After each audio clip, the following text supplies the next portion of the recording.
kami ke keturunan dalam yang kami bahwa tempat ini Ratu buat di Tegal Sandat merupakan persada dinasti Sri Haji Kena ke Pakistan ring balik tengah.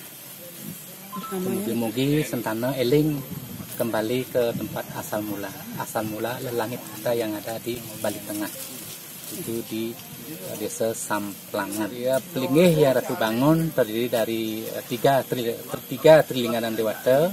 Pertama Padmasana, kedua Persada, dan ketiga Penyarikan. Kemudian ditambah dengan Pernala Gajah Mada. Kerajaan itu pindah ke Kelungkung setelah di sini. Di sini 2 periode. Selanjutnya pindah ke Kelungkung dan sampai sekarang ada rajanya. Berarti uwetnya bukan di Kelungkung ya? Bukan, di sinilah. Dan wilayah apa ya misalnya? Samplangan. Bianya, ya.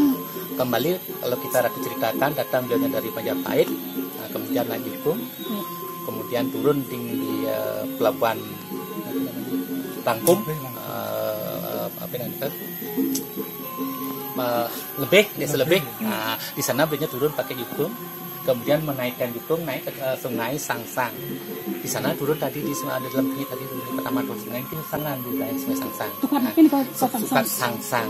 Nah, kemudian beliau turun sana, baru ke sini beliaunya di tempat perkemahan Gajah Mada melanjutkan jadi tadi kerajaan beliau itu.